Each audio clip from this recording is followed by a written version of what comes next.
Swayam Prabha. Digital India. Educated India.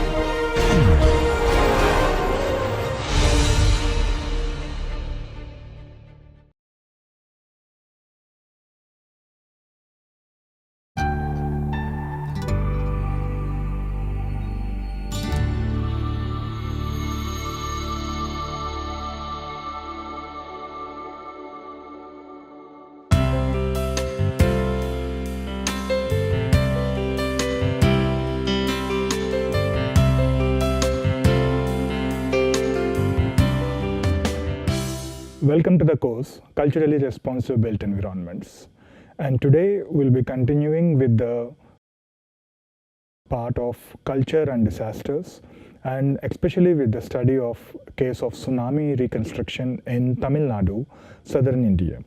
In fact, I'm titling this as Understanding Post-Tsunami Response.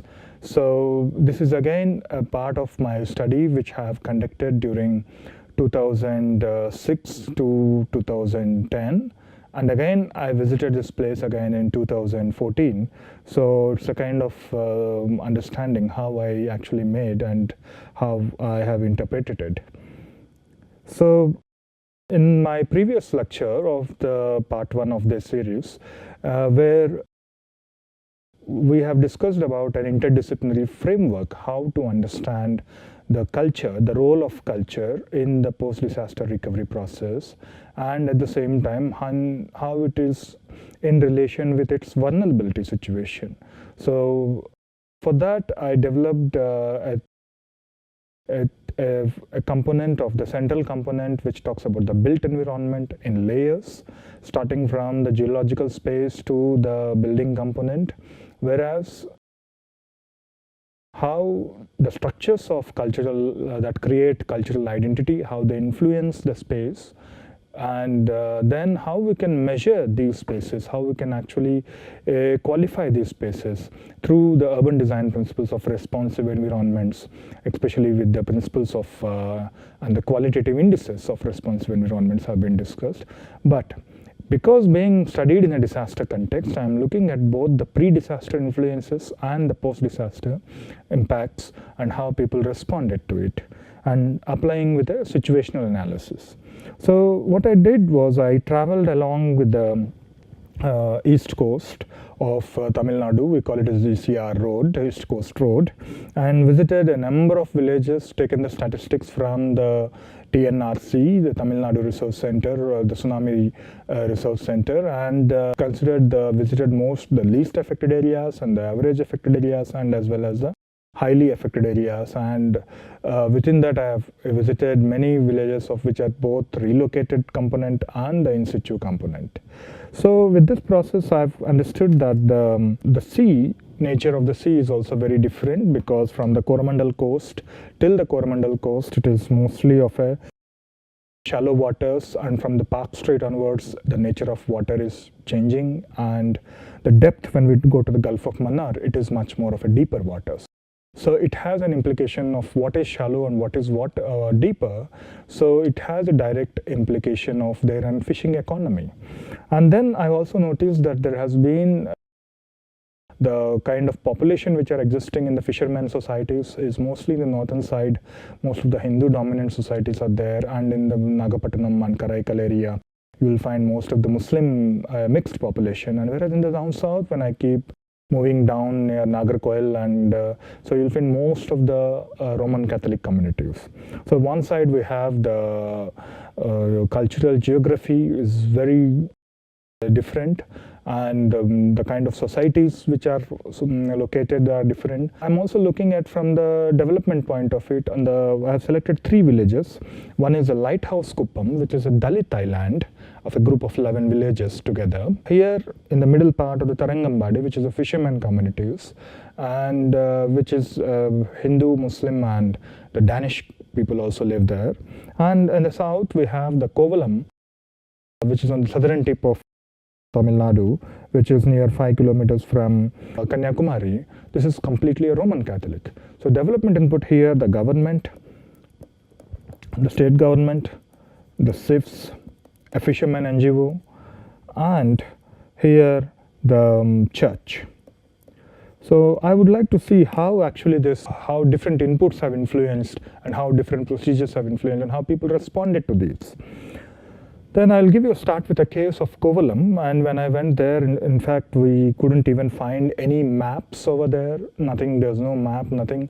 So we have actually digitized, I mean, at least I have digitized all the maps based on in that day's Google Earth impressions. And then, so you can see like, this is the old village, and you can see the center of church,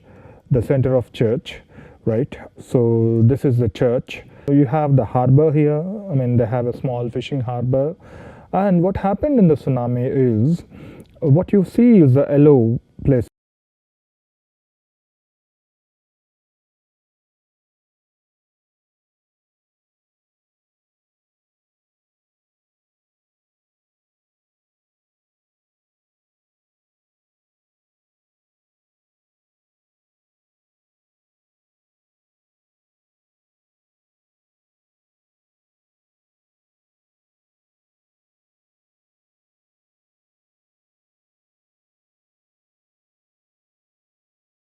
Should be taken as an agents of change, how we can make and address these indigenous vulnerabilities, and how we can, how we can expand this village. And we have indigenous problems of disputes with water, disputes on sanitary issues, and joint family issues. So why not we expand? So with that mode, many communities come forward, they put some money forward, and the church have handled it to buy some land. And so this is the land which is the DC Nagar second phase and DC Nagar first phase. And then they bought again land on the Sisu Nagar, which is, so here the land is bought by the communities, and the church have facilitated through some support of NGOs, and they constructed the houses. And why they has to move, what are the challenges in moving back? Because till that point, no one have realized about the essence of coastal regulation zone. So most of the damaged houses, they are within that zone. So they decided that why not we move back? So the point when they're trying to move back is someone's agricultural land was there, someone's property was there. Obviously, there are certain negotiations that has to taken place for the acquisition of an appropriate land. So later sometime, again, there was some revision in the coastal regulation zone where they look at these two areas which came later, which they are supporting for 200, within the 200 meters. So they try to allocate these clusters as well. So here, this is the structure of the Kovalam and how it has drastically changed. And socially, there were 400 households before tsunami, and demographically, I mean, obviously, by demographically, there were 400, and they have been made into 1,000 households after the tsunami, because each and every joint families started distributing themselves into a nuclear family. So here what you see is a kind of traditional forms of, and where there's a joint family, there's very, they have a veranda here, and fisherman used to view his nets in the afternoon, and the kind of doors is a 4-panel door where they actually, the women, they still remain inside the house, but they can see the visitor, and it sets to maintain some privacy between the visitor and the family member, So this is how the traditional houses look like. And even the traditional clusters, they have alleyways, very narrow alleyways and common wells where they used to come and share. And in those days, all the families used to live very close to each other. The curry which you make in this house is obviously, you have your breakfast here, you have your lunch somewhere else. It's all a very close-knit family cultures. And obviously there are certain disputes which do happen within these. So those are all there. But then in the new location, what you can see is a kind of row housing, or at least a kind of in a linear patterns. And this is what you can see from the DC Nagar new layout. So here the allocation is made by the lottery method. So they have taken the chit, number 52, you get a house, number 32. So until that point, no one knows that which house they are getting. And that is how the neighbors have been distributed in different corners, the family members have distributed in different corners, the mother and father remained in the old village, and the elder son goes to some other cluster, the younger son goes to some other cluster. And this has added a lot of, took some time for the families to adjust with the new setting, because they have to, earlier they were all dependent with each other, they are all interdependent, I can say, because someone earning low income, but still they are mutually supporting each other. For any family occasions, they were actually close, and they buy for everyone, you know, they put the money together, and that is how. But now, being a nuclear family, they have to pay their electricity bills, they have to pay their water bills, and they have to celebrate every festivals within their home network. So obviously it was a difficult transition. And people started building compound walls by themselves, and the kitchens which were given for a fisherman communities in a small kitchen inside a 3 cents land, it was not sufficient. So they started expanding with the kitchens, and this is how you can see all these uniform and standardized housing models. And we try to look at a kind of, I've participated as a fisherman. I used to go like a fisherman to the sea and started taking their narratives, oral histories, and documenting all their, how they were before tsunami and how they were now. And this whole process, you can see that earlier everything was near and dear. The church was near, the elderly people used to go and worship. And whereas now it is far away. It takes almost 1 hour to just travel around. And with this processes, what is happening is similarly all the religious connectivity and everything was near and dear. But now after the tsunami, it's everything is far away. So here there's some of the emotional attachments which people had, because it is not like unlike a normal person. They're not going with a briefcase and going to the sea, but they're going with a rod, fish rod, net, diesel, and they come with a catch, and they come. So the woman was very much supportive. The woman helps in man in taking the food. What you see in the left hand side is the woman is waiting for the man, because they can see from their house, oh, my boat is coming and my man is coming, and they will wait for, because they come with a lot of hunger. They might go to the sea at morning 4 o'clock, they might come back at 7 or 8 or 9 sometimes. So they take the food. So their whole daily activities based on depends on the available of fish catch. And similarly, now in the present condition, the women are not going, because now that is where they're finding some weakening of bonds. And when the people were interviewed that what kind of house do you like to have? So that is where they talk about, I want a kacha house, I mean a pakka house. Now I am living in a kacha house, so I want a pakka house. That is what exactly they have given. But now it is not suiting to their climatic needs because it's very hot. That's the kind of response they gave.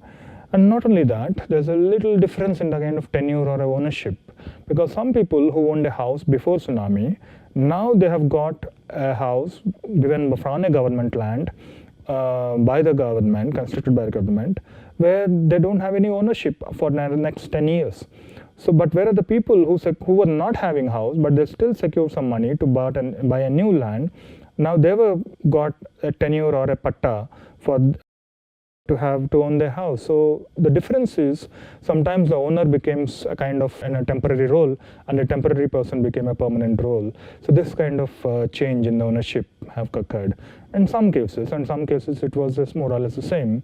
But what if someone wants to sell their house for a daughter's wedding or anything, obviously this ownership makes a big difference.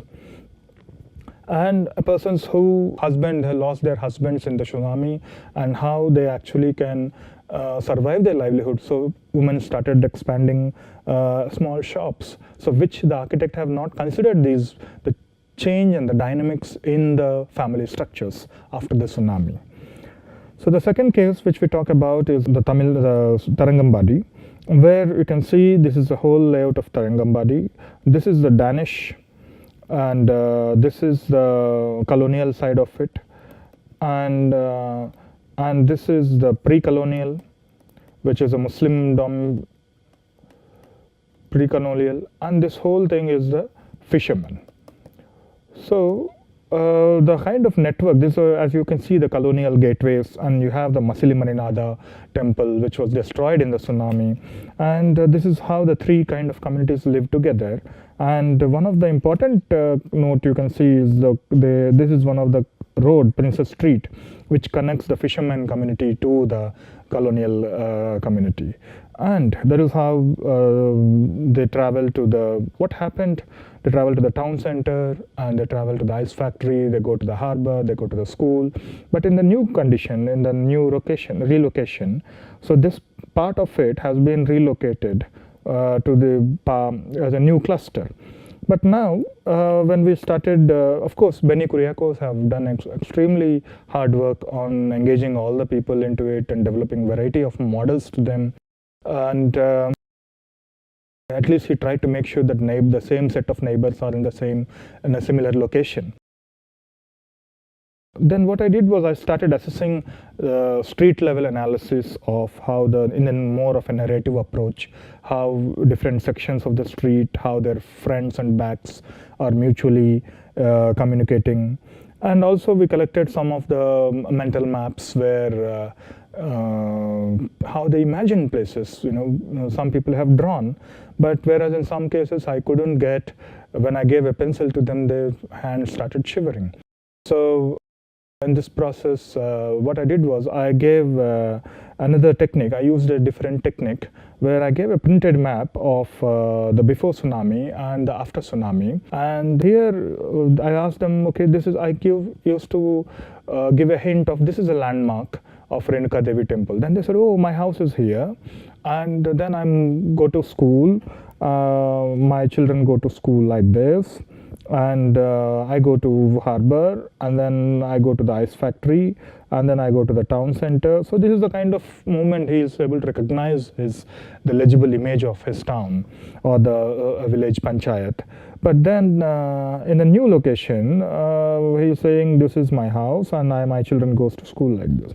So why this map is so important, why I'm showing it, is because in many of my interviews where the pre-colonial people, they started selling their houses and they're leaving back.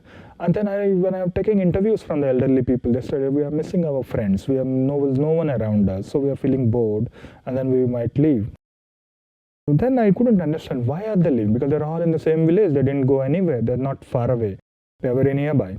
So then this is one thing where they used to walk in this Princess Street, which is connecting all the communities, but now the children is walking from the periphery of it. So in that way, that whole walking pattern have changed, and it brought some disconnect between these communities.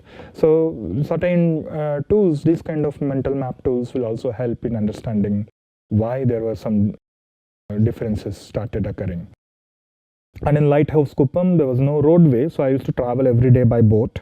And there was a group of islands, it's a group of 11 villages, and this Lighthouse Kuppam is one of the important village. And so that time here, we did kind of, it was in a starting phase, so I couldn't able to, in that time, I couldn't see the response component of it, but at least I've taken some interviews of in a focus group. As a result of it, briefly to see what the responses are, what you can see is this house where you can see that in this lottery system or in a kind of mutual agreement, fortunately these two brothers got a house adjacent to each other. So then they started building above a single thatched roof, to represent one family.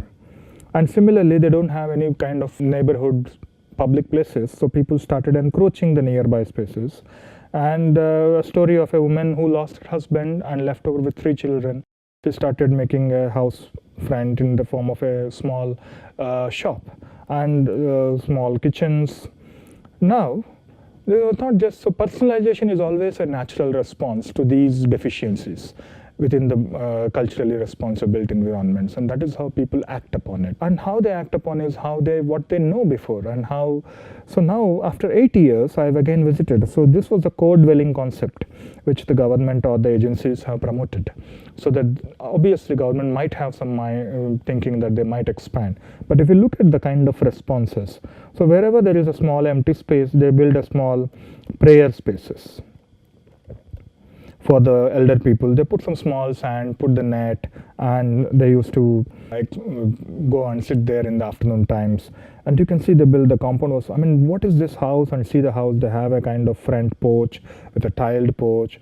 And because the church is far away in Kovalam, so they started building a small bell tower and a similar passion of the same parish church which was there in the village, and use the kind of bright colors which they use. So basically, even the kind of in 10 years, 8 years, you can see a huge vegetation that they have vegetables. So this is a kind of response.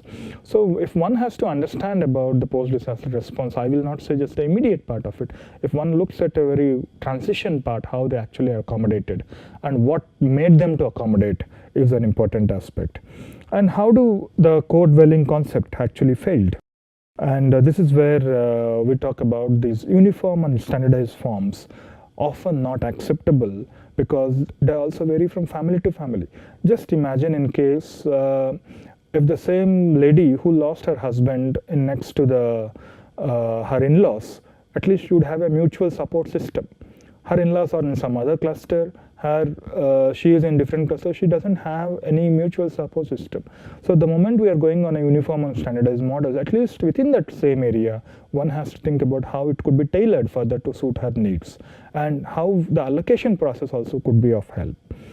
And it also, the design of co-dwelling units do not sufficiently address religious and belief customs. I think there's been evidence in our previous lectures also showed you that toilets which were given as toilets, they have converted as puja rooms because of the vastu conditions. And how their orientations, the building orientations, because a kitchen is on one side and the living room on the side and there's a balcony here. So obviously, this person has to take a food from facing the road and get into the living room, which they feel it's difficult in their cultural norms.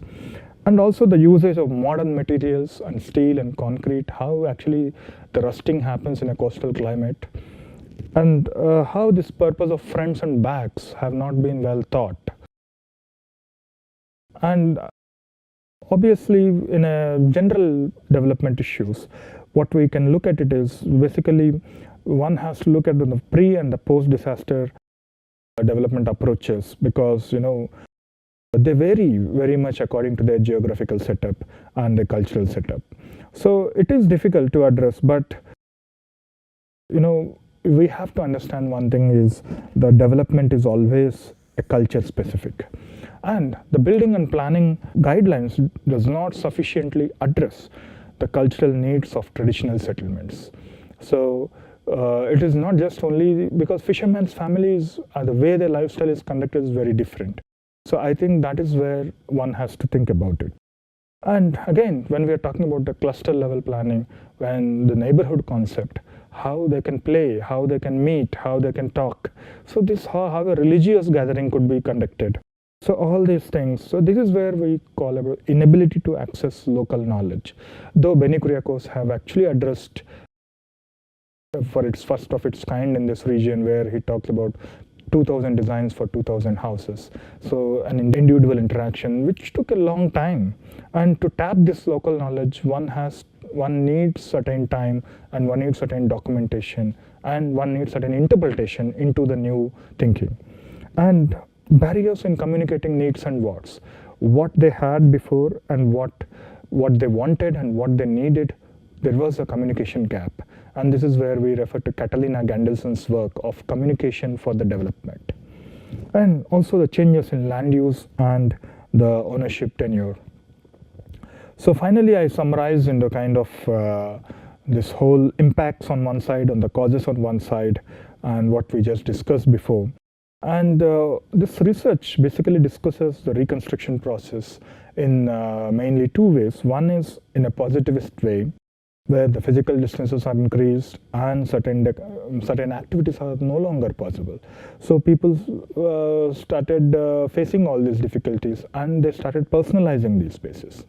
And whereas development agencies operate at an instrumental level in the discussion of vulnerability. So it is also about, the discussion is about the governance, agencies, and the direct physical relationships.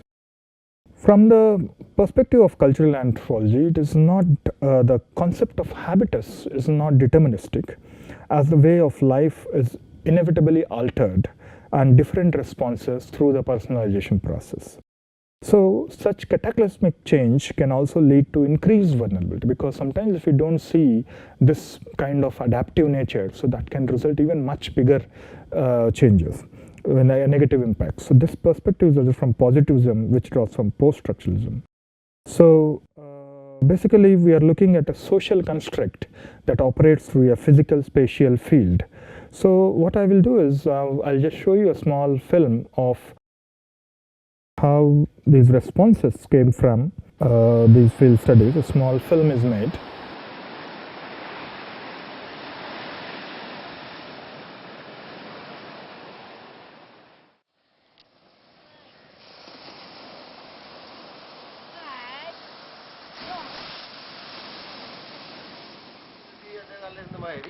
அது ஒரு ரவுண்டுக்குள்ள இருந்தோம். இப்போ வந்து வாளுக்கு ஒரு தசை. அப்போ அப்படின்னு பார்க்கும்போது அந்த முந்தி வளர்ந்த பிள்ளைகள் வந்து வளர்ந்த பாசமும் இப்போ வளர்ற பிள்ளைங்க வளர்ற பாசமும் ரொம்ப வித்தியாசப்படுது. இப்போ நான் 5 பேரும் அக்கா தங்கச்சி அண்ணன் தம்பி எல்லாம் 5 பேர் இருந்து ஒரு பிள்ளைய எப்படி பயன்படுத்துறது, ஒரு ஆள் 2 பேர் பயன்படுத்தும் போது அந்த பிள்ளைங்களோட பாசமானது ரொம்ப கம்மியாகுது. அப்போ முந்தி இருந்த பிள்ளைகள்லாம் வந்து எல்லாரையும் ஏறி அடிக்கும், அது வளர்ந்த பாசம். இப்போ இருக்கிற பிள்ளை வந்து நமக்கு ஒரு ஆள் விட்ட வர்றது கொஞ்சம் அச்சப்படும். ஏன்? அது வளர்ற பாசம். அதனால பாசமா பாக்குறோம், ஆனா எப்பவும் கிட்ட இருக்கிறது பண்ணிடலாம். இப்ப அப்படி இல்லை, சிந்தித்து தான் செயல்படணும். நீ முந்தி அப்படி இல்லை, ஒரு ஆள் ஒரு வாயிலிருந்து ஒரு வார்த்தை 4 பேர் கூடி உடனே அதுக்கு ஒரு முடிவு செயல்படுத்த முடிஞ்சது. இப்ப அப்படி இல்லை, நாம அதை நினைச்சு இனி ஒரு கூட்டுக்குழுவுக்கு கொண்டு போய் அந்த கூட்டுக்குழு முடிவெடுத்து தான் அந்த காரியத்தை செய்யும். முன்னால வந்து இந்த பாறையில ஸ்டார் போடுவோம், பெருசா ஸ்டார் போட்டு தான் ரொம்ப ஆடம்பரமா எங்களுக்கு வந்து பெரிய நம்ம கிறிஸ்துவ மதத்துக்கு ஒரு பெரிய விழா. கிறிஸ்து பிறப்புன்னு சொல்றது வந்து ரொம்ப சந்தோஷமா மகிழ்ச்சியா கொண்டாடுற ஒரு விழா. அந்த விழா இப்ப வந்து எங்களுக்கு துக்க விழாவா இருக்கு. வந்து அந்த கிறிஸ்துமஸ் வந்து நம்ம கர்த்தர் வருகை, கிறிஸ்து வருகை வந்து எங்களுக்கு வந்து கிறிஸ்து இறப்பு மாதிரி, இந்த பெரிய வெள்ளிக்கிழமை மாதிரியே ஒரு தோற்றம் இந்த கிறிஸ்துமஸ் கொண்டு எங்களை எல்லா நேரம் வரும். ஏன்னு சொன்னா அன்றைக்கு கடற்கரையிலேயே வாழ்ந்தோம். கடற்கரை மண்ணும் அந்த தண்ணியும் அவங்களுக்கு எப்பவுமே அந்த காற்றுல கடல் சுவாசம் கிடைச்சிக்கிட்டு இருந்தது. இப்ப அப்படி இல்லை, எல்லாம் மாறி எங்கேயோ வீடு வந்து 1 கிலோமீட்டருக்கு அங்க போயிருக்கா. அவ சமயத்துக்கு ஓடி வந்து புருஷனுக்கு உதவி செய்ய முடியாது கணவனுக்கு. அதே மாதிரி அவன் பசியோட கட்டு மரத்தை விட்டு கீழே இறங்குறான்னு சொன்னா உடனே வந்து உணவு கொடுக்க முடியாது. ஏன்? அவன் ஒரு வாரது தெரியாது. முதல்ல நாம எப்போ கரைக்கு வரமுன்னு இப்படி இருக்குது.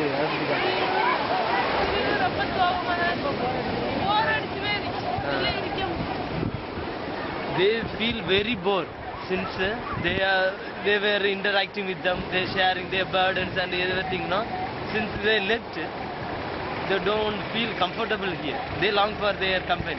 வீடக நெருங்கியிருந்த பிறகு பிரச்சனைகள் அதிகம். இப்போ எல்லா வீடும் பக்கமா போனோம்னா பிரச்சனைகள் குறைவு. அதனால அமைதியான இடம் இப்ப இருக்கிறது தான் அமைதி. இதுதான் நிம்மதியான இடம். தள்ளி இருக்குதுங்கிறதுக்காக ஆமா, இது ஊரோட மக்களோட சேர்ந்து இருக்கிற அது காட்டு பக்கம், அது தள்ளி காட்டு பக்கம் இருக்குதான். அதாவது கடல்ல இருந்து பயம் இல்ல.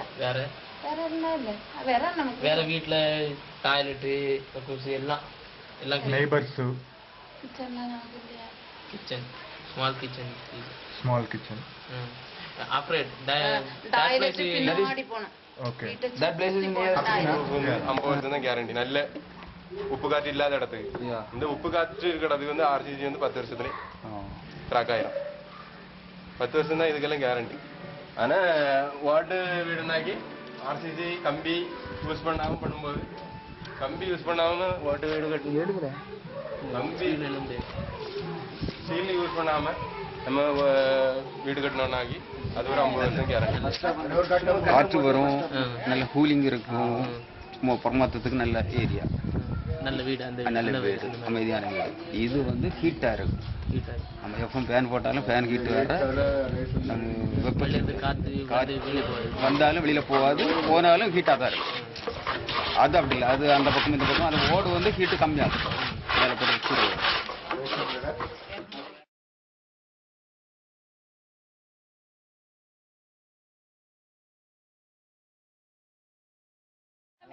நாங்க சுனாமில பாதிக்கப்பட்டவங்க எல்லாரும் ஒண்ணா இருக்கோம். நாங்க சந்தோஷம் கொண்டாட, பிள்ளைகள் எல்லாம் சந்தோஷம் கொண்டாடுறோம்.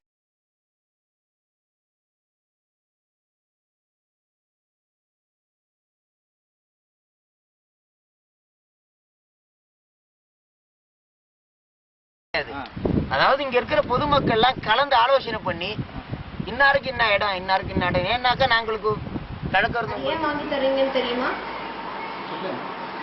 முன்னாடி வராண்டால வந்துட்டு தலை ஒட்டி கொடுக்குறோம்ல, அந்த தளத்துக்கு வந்துட்டு நீங்க வந்துட்டு காசு அதிகமாகும். அந்த காசை காம்பன்சேட் பண்றதுக்கு நீங்க ஒரு கதவும் ஜன்னலும் வாங்கி தர மாதிரி இருக்கும். அது வாசக்கால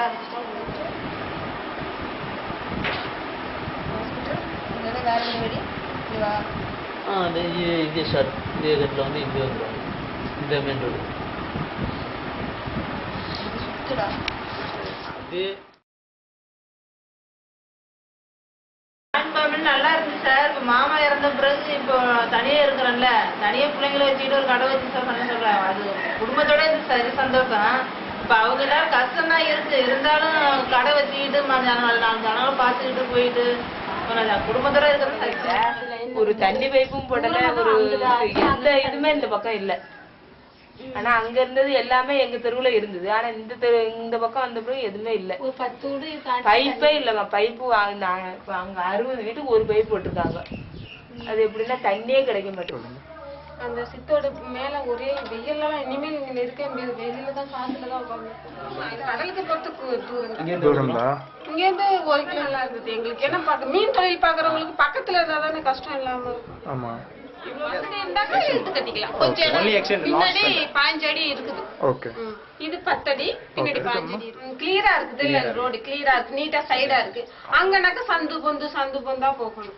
இது சைடுனால ஏற்பட்ட ஒரு சூழ்நிலையோ அல்லது என்னவோ என்னன்னு தெரியல. அது கடல் வளையத்துடைய ஒரு ஆராய்ச்சி பொறுத்த வரைக்கும் தான் நம்ம வந்து தெரிஞ்சுக்க முடியும். ஆனா இப்போதைக்கு உள்ள சூழ்நிலைங்கன்னா மீன் கிடைக்கிறதும் கம்மி. அதுக்கு முன்னாடி துடுப்பு போட்டுட்டு போகும்போதெல்லாம் கிட்டத்தட்ட மீன் கிடைக்கும். இங்க வந்து 1/4 மணி நேரத்துல கடலுக்கு போயிடும், தொழிலுக்கு போயிடலாம். அங்க இருந்து வரதுன்னா ஒரு 1/2 மணி நேரம். ஒரு மெடிக்கல் போகும்போது ஹாஸ்பிட்டல் கொஞ்சம் தூரமா போகணும் ஒண்ணு. அடுத்தபடியா ரோடு போக்குவரத்து இல்ல, இதுக்கு மேல போட்டு கொடுப்பாங்கன்னு நினைக்கிறேன். அதே நேரத்துல இப்ப நாங்க போயிட்டு நாங்க எங்க இருந்தாலும் ஒன்னாதான் சார் இருப்போம். நாங்க பிரிஞ்சே இருக்க வந்து ஒரு சரித்திரமே கிடையாது. நாங்க ஒன்னாதான் இருப்போம். இப்போ எங்க இருக்கா அது தூரமோ கிட்டக்கையோ அதை பத்தி பிரச்சனை இல்ல, நாங்க எல்லாம் ஒன்னாதான் இருப்போம். இருக்க முடியாதா? இருக்க முடியாது. பயம் கடல் இங்க வரும், பயந்து ஓடி போடும். முழிவு எல்லாம் முழிவு இந்த ஓடுக்குள்ள. நல்லா இருக்கு. நம்மளுக்கு வந்து காத்து போறது இதுதான் நல்லா இருக்கும். நம்மளுக்கு கடை இது நல்லா இருக்குதா? கடல்ல பிழைக்கிற நம்ம தானே, கடல்ல பிழைக்கிற நம்ம. ஒரு மரமட்டை இல்ல. So I think you have seen now the responses of it, and so there's a very variety of responses. On one side, people started liking it, and some other side they are not disliking it because of various cultural reasons and their livelihood aspects and the change in the way the cultural setups have. So that is where we look at the urban design concepts, how they can be operated both levels. One is how the layout can be viewed instrumentally and functionally, and in terms of the way it supports or not issues of income and livelihood. And then it can be interpreted as a socio-spatial construct, how people started working on these performances. So I think this brings back to the Leach's ideas of how the narrativism, performatives and mirroring, and it also directs various methods how we can investigate culture. So the few recommendations which we made on empowering, how we can empower and how we can develop appropriate training and documentations as well. So basically these are some of my references which are well cited, and so thank you very much.